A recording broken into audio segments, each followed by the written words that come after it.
Can you hear me? Yeah. Okay. Make sure that you can hear me. I wish I could hear you as well. In fact, I was going to ask Mrs. Gediger to remind you when you ask your questions, speak up real loud, because I have a little problem hearing. My wife says I can hear her very well. Okay. The topic, triumph of survival. Actually, it should be triumph of a miraculous survival. And why do I say that? Because there were at least 4 times in my life when I was about your ages, I was between 8 and 14. There were 4 instances where I didn't know I was going to make it. Okay, so let me start this way. Back in 1970, I wanted to be a member of the Rotary Club. And my old boss he's the one that asked me to join the Rotary Club. Does everybody know what a Rotary Club is? Can you raise your hand if you do know? Well, okay, a Rotary Club is a club that it's an international club, and there are people, usually business people, get together, and usually in Indianapolis, it was every Tuesday we would get together, and the club had about 500 members, and we would do some good things for other people. So I would call ourselves do-gooders, okay? That's a Rotary Club. So he wanted me to join, and he introduced me to that club. And what he said, the first thing, he says, I want to tell you, ladies and gentlemen, that Mr. Hart Hasten's odds of survival World War II was 0. Survival and odds, chances of survival were almost 0. And he knew my story because we worked together for 14 years, and he knew me very well, and he was right that the odds of my surviving World War II, though I must say right now I was never in a concentration camp, but we survived in the Soviet Union. But instead of me saying the Soviet Union, because I don't want to repeat it over and over again, we were in the state of Kazakhstan, which is now, it used to be the Soviet Union, now it's an independent state, Kazakhstan.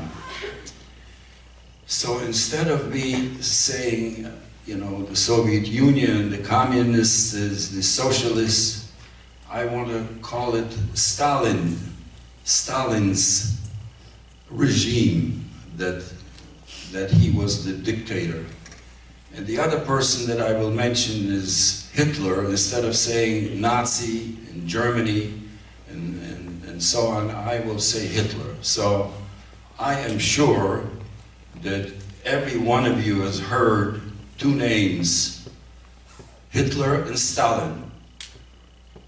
If you haven't heard these 2 names, raise your hand. Okay. There are very few who have never heard. Well, so I assume that 99% of you heard the 2 names.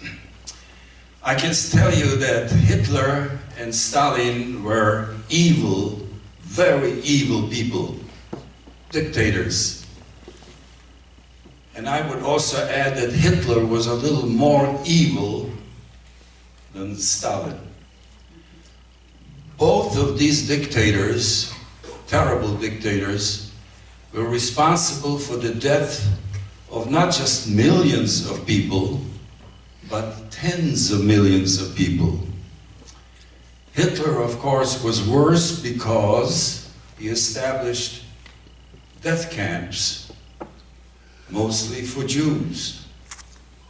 And as you know, I'm sure you know that 6 million of us died during that war that he started.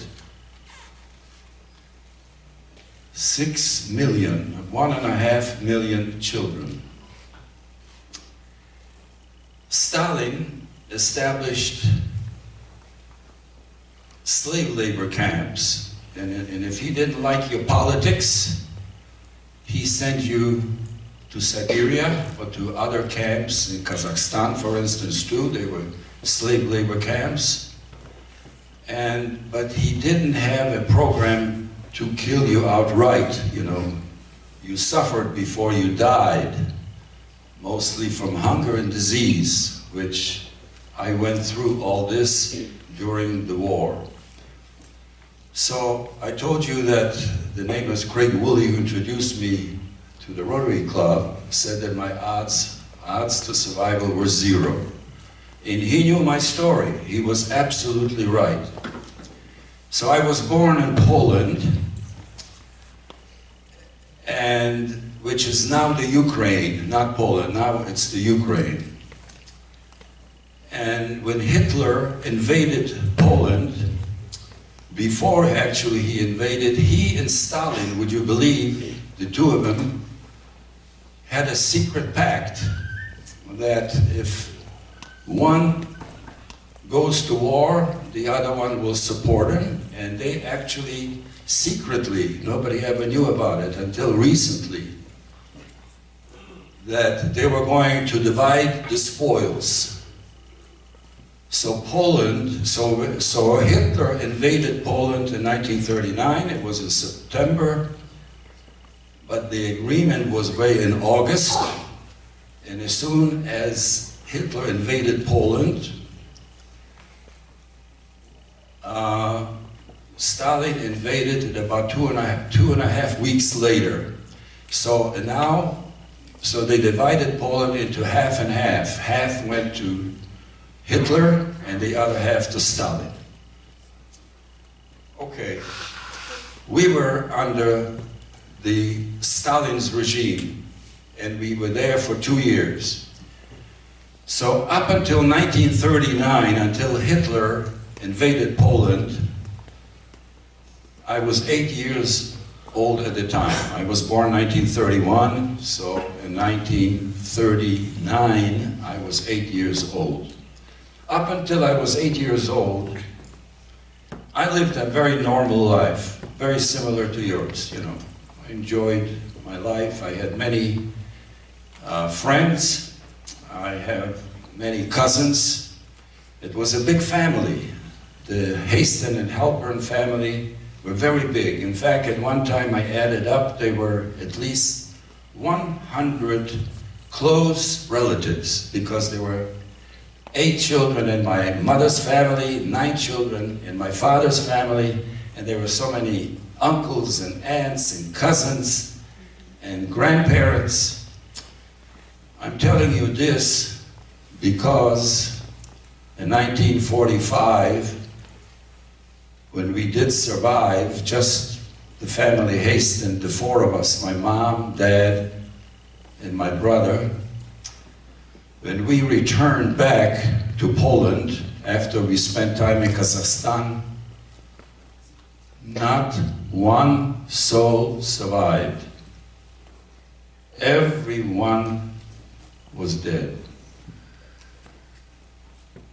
So you can imagine, I started off at 8, and then we left when I was 10, and when I came back I was 14.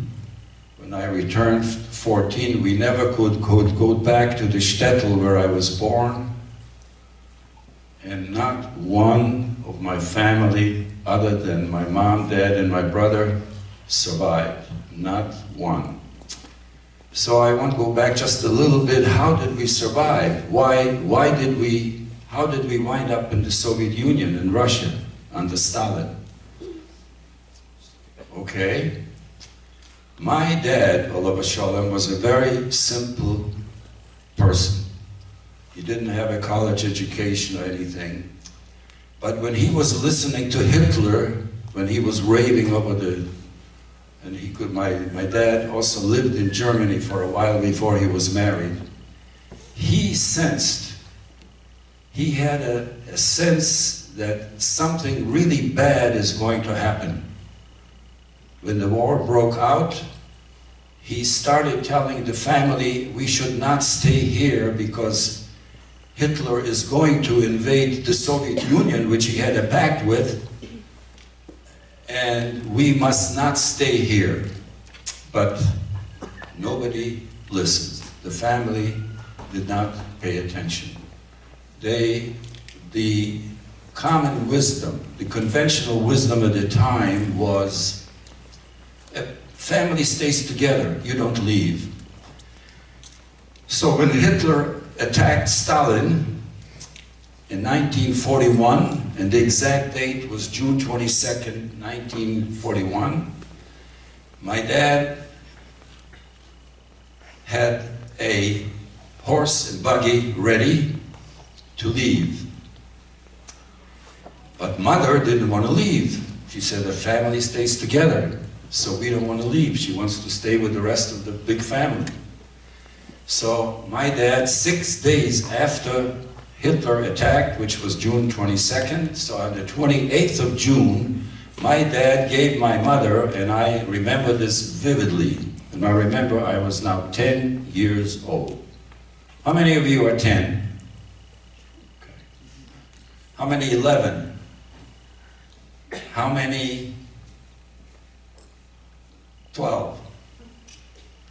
How many 13? Okay, less 13. And 14? Just one, okay. Oh, a few more, okay. So that's about the same age, you know, when I returned back to Poland from the Soviet Union, where I almost died 4 different times. In fact, when Mrs. Gettinger sent me an email and asked me to speak to you, I started thinking about the presentation. What am I going to tell you? So last night I thought about, oh, wait a minute, I wrote a book. I wrote a book called I Shall Not Die. And this was written before any one of you was born. It was written in 2001. So I decided to reread some of the chapters that I wrote. And this is why I'm talking to you, and I also understand your age, and I also understand that some of you, few of you, have never heard of Hitler or Stalin. So I'm giving you a little bit of history, but I'm also giving you the history of my life. So I did mention to you there were 4 different instances where I almost didn't make it. In one case, when we were ready, okay, so before I mention that, I just want to make sure you understand that my mother didn't want to leave. So my father, on June 28, 1941, gave her an ultimatum. You know what an ultimatum is? An ultimatum means he gave her a very strong suggestion. He said, we must leave. And he didn't let go until at 11 o'clock at night on the 28th. That's 6 days after the war between Hitler and Stalin began. He gave her an ultimatum. He says, we are leaving tonight at 11 o'clock at night. And we did. And we took off on a horse and buggy. And where did we go? We went east. And actually the Soviet forces, military forces, already were retreating. We could see them. So we followed the Red Army. They were called the Red Army. Those are the Soviet forces retreating towards the Ukraine, and then we also retreated with them. As I told you, the rest of the family did not want to leave. We left, and we stayed in Kazakhstan, in the Soviet Union, for 4.5 years, almost 5 years. Okay, I kept telling you that I almost didn't make it.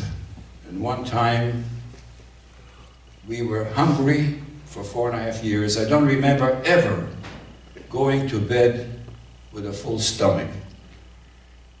Because it was during the war, there were rations, you only could get so much bread, a few grams of bread. And I used to stand in line, used to go and stand in line at 4 o'clock in the morning to be one of the first ones to get the bread.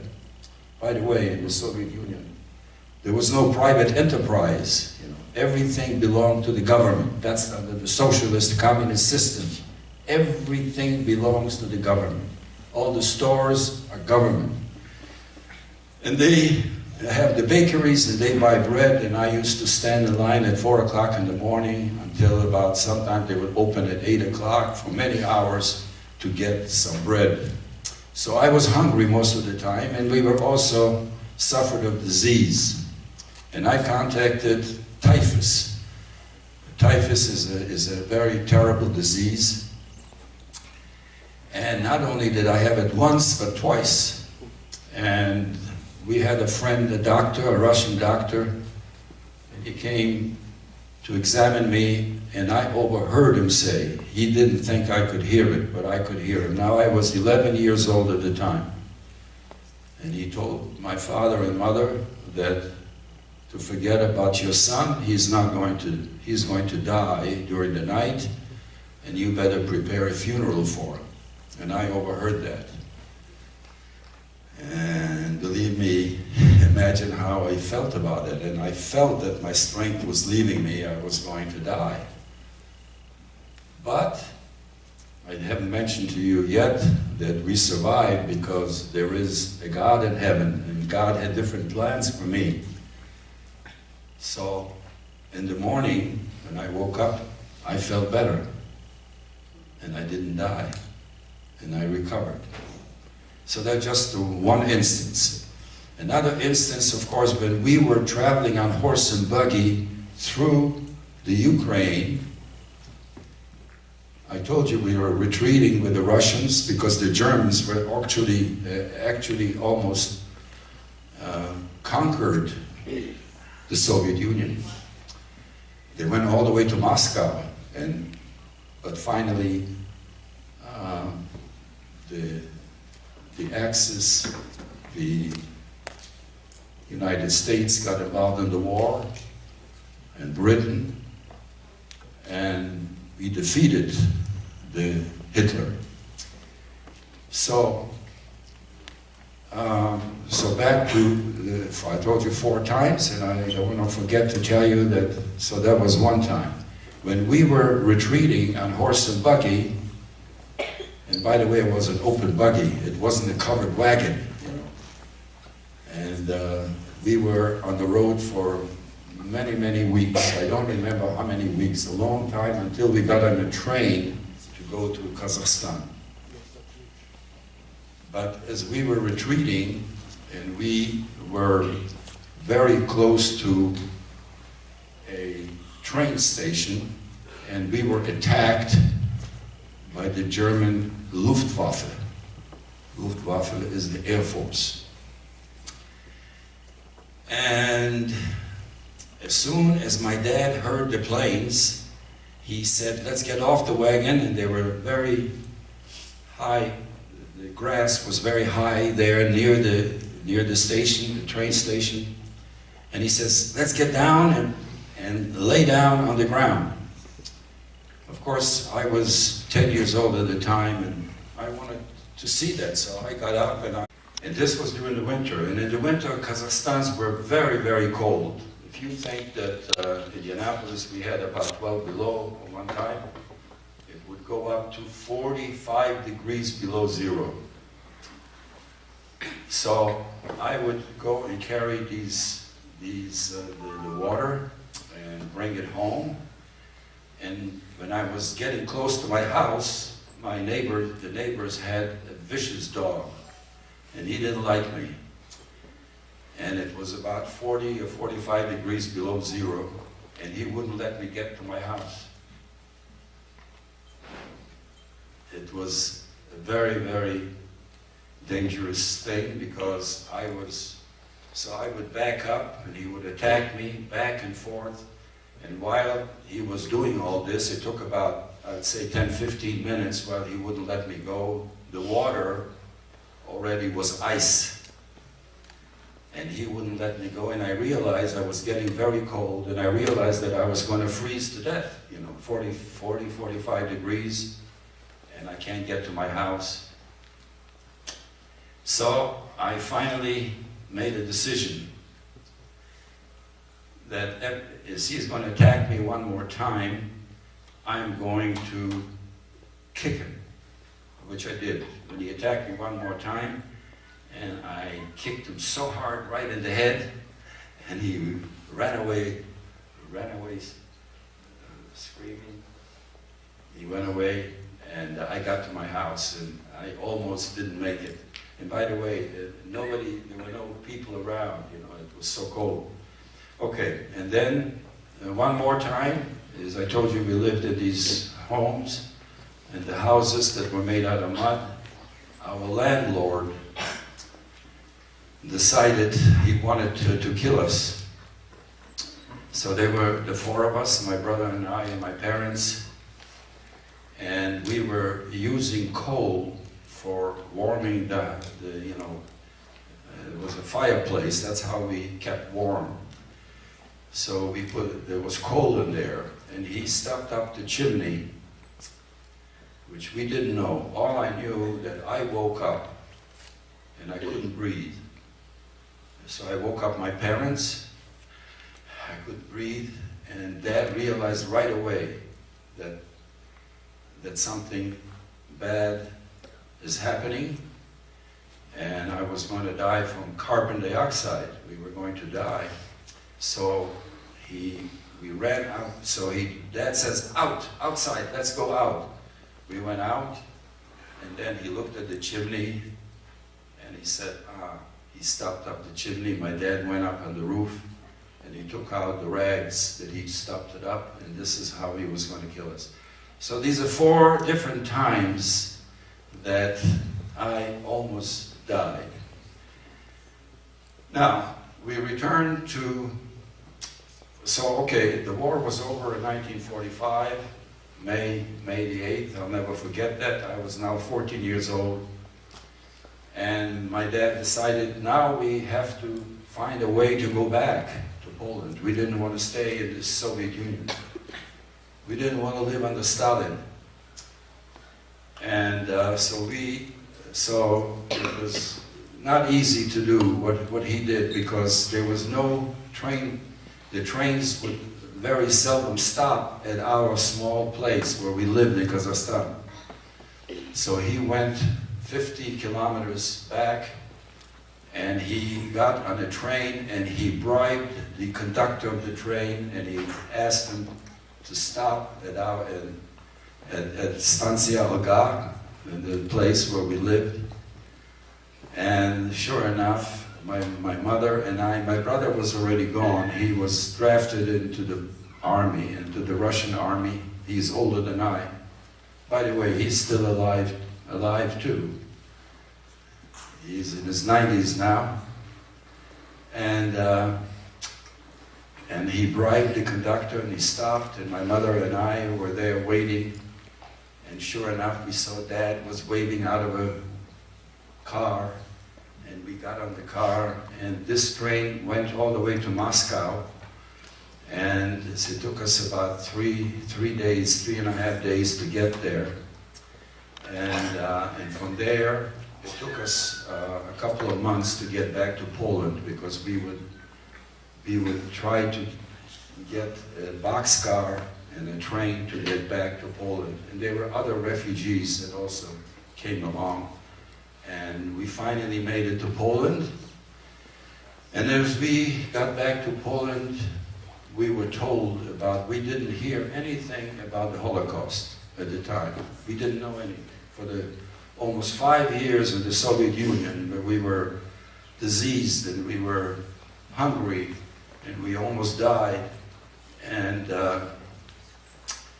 then when we came back, they told us that nobody in the family survived, and you shouldn't go back to your shtetl where you were born, because if you come back, they're going to kill you. And who is they? The Ukrainians and some of the Poles who cooperated with the Nazis. He said, because they took over our home, we had a beautiful home in Poland, so when we got back to Poland, which became already the Ukraine, we couldn't go back to our home. So the next 5 years we spent in DP camps in Austria. Have you ever heard, do you know what DP camp stands for? Raise your hand if you know what a DP camp is. Okay, very few. DP camps stands for displaced persons, because we were displaced. We didn't have our home, we didn't have our citizenship, we were not Polish, we were not Ukrainians, so we were homeless. So we stayed in those DP camps for 5 years. My dad registered to come to the United States. I was still a minor. My brother, older brother, he went on to Israel, and he fought in the 1948 war, the War of Liberation in Israel. So it was always my dad, mother, and myself. And in the DP camps, there were schools, but they were mediocre schools. So remember, I was 8 years old when the war broke out, and I told you I lived a normal life until I was 8. And then for the next 12 years, I lived an abnormal life. Not until I came to the United States of America, and I was already 20 years old. So I tell my friends, when we came to America, this wonderful country of ours, so I'm a naturalized citizen, you understand. I was never born here. I came here when I was 20. So I tell my friends that when I came to the United States, I was homeless, I was stateless, I was jobless, I was powerless, I was speechless because I couldn't speak English at all, and I was penniless. Now when I tell you I was penniless, I mean literally, not figuratively speaking, but literally I didn't have a penny to my name. In this great country, I got a job, I learned English, and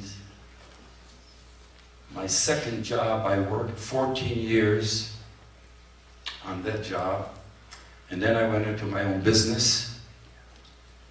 And during that time, so this is a wonderful country, and I'm alive, and I can stand here and talk to you about some of the bad things that happened, but I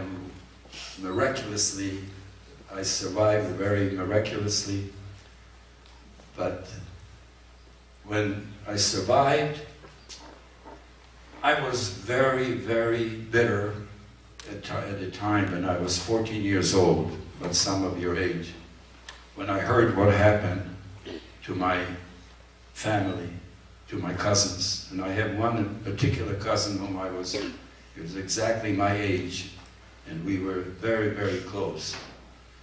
And then we were told what happened to our family, how they were murdered. Territory. He was shot,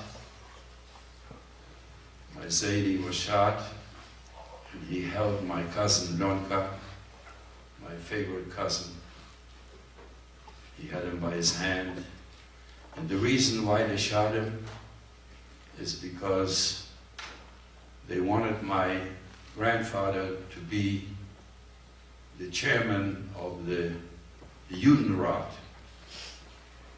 which is the Council for Jewish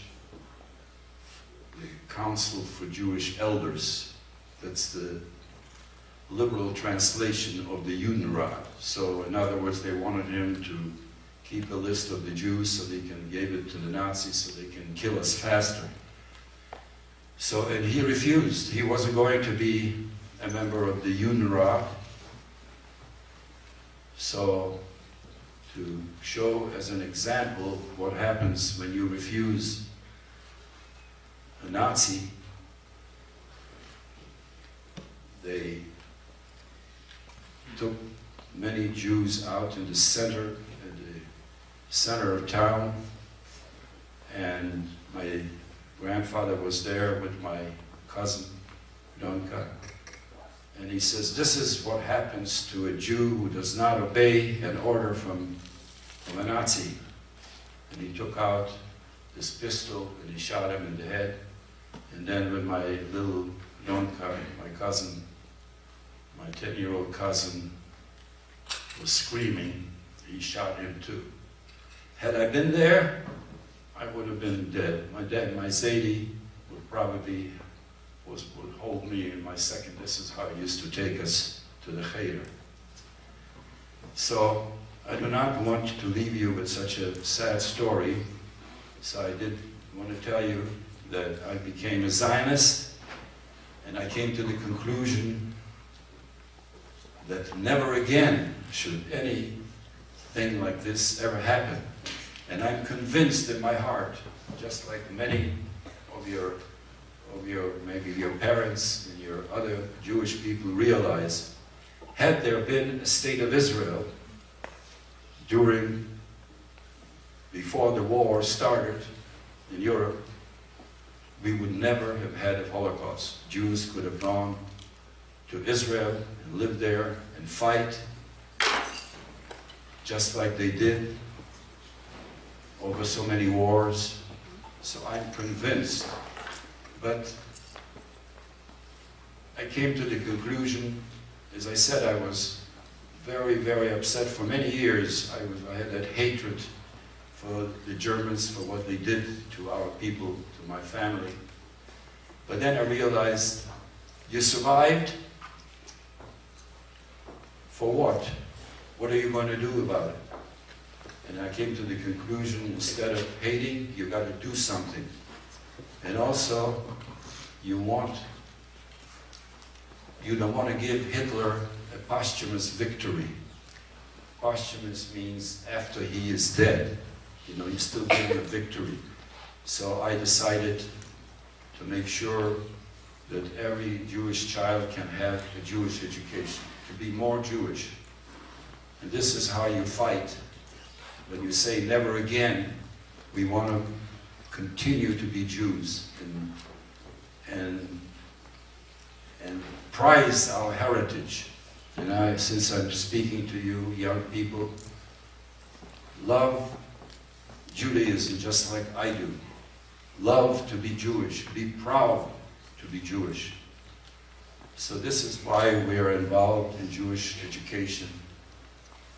And I wanted to read you something from the book. I decided not to do it. I don't want to bore you if you read something from a book. I just want you to know that I became a very proud Jew, a supporter of Israel, and I want to make sure that our heritage, the Jewish heritage, continues for many, many generations, and never again are we going to allow, and particularly in Israel. By the way, our two children and 8 grandchildren live in Israel, and we visit them at least 3-4 times a year, and we are big supporters of the state of Israel, and that's the only way we want to make sure that a Holocaust never, ever happens again. Thank you very much. What I miss most is not going to school. I have to catch up. In fact, to this day, I still have to catch up.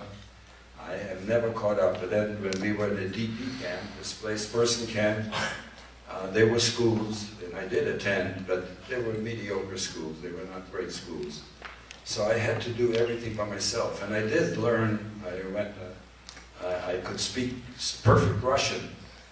In fact, there's one little incident that I must tell you.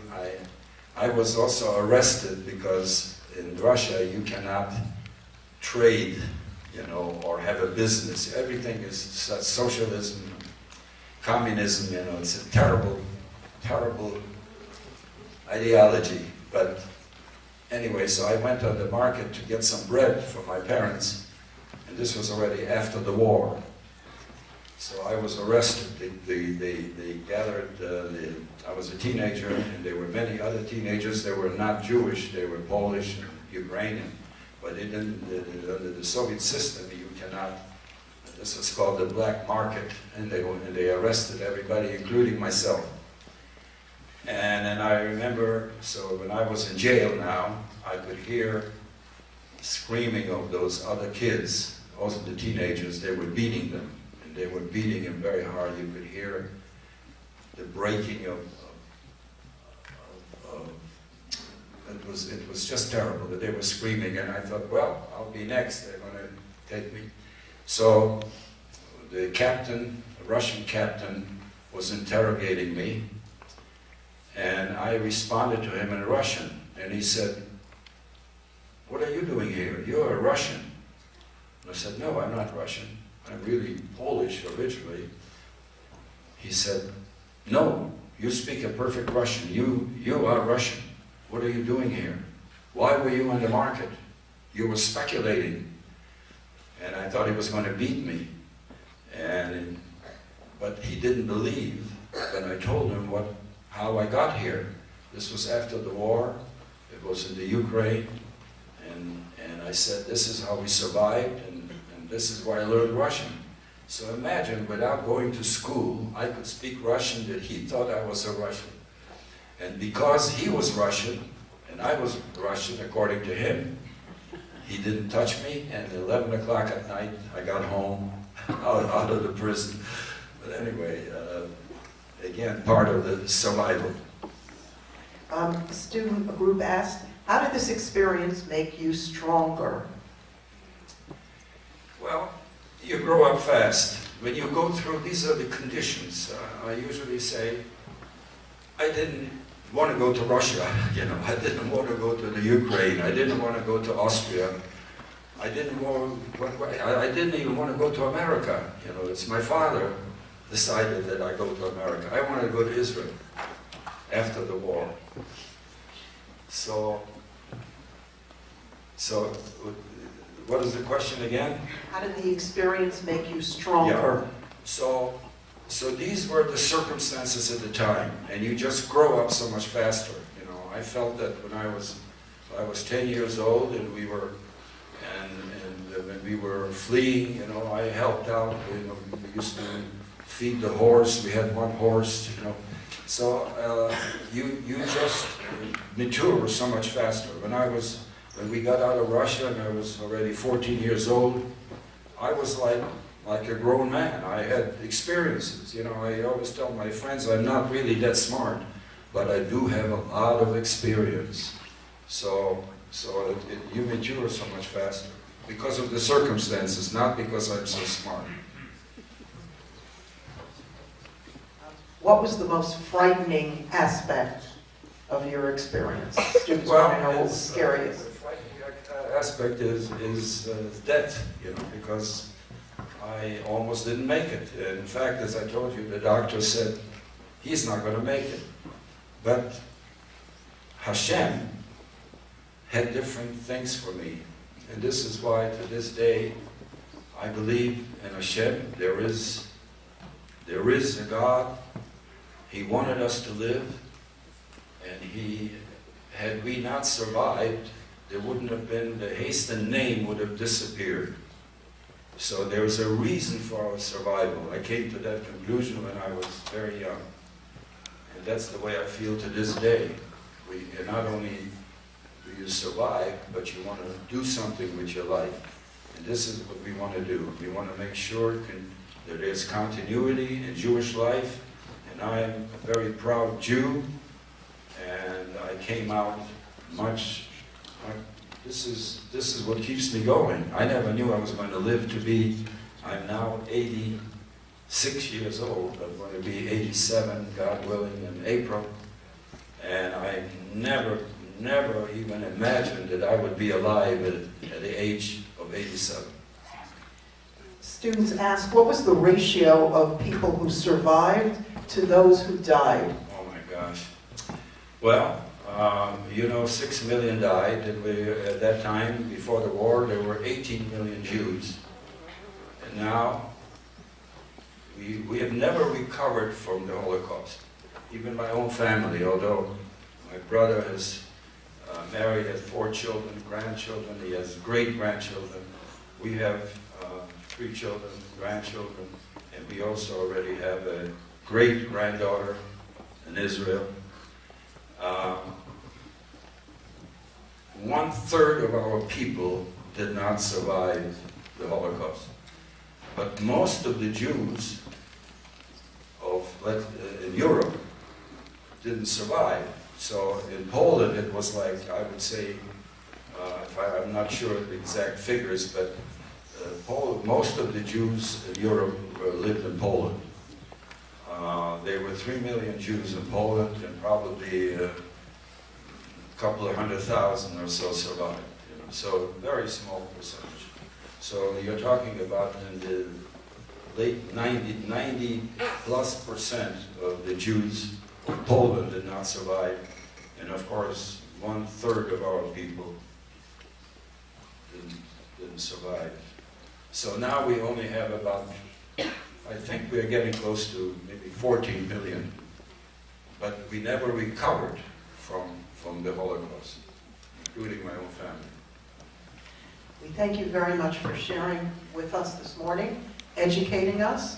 All right, students, we are now going to ask that you return to the tables. We are going to serve snack because fortunately you live in a world where you can have food and you don't have to go out in the ice and risk vicious dogs to get a little bit of bread, as well as an art project, an art collaboration project in response to what you heard this morning. And finally, we'll come back here for our memorial service. So.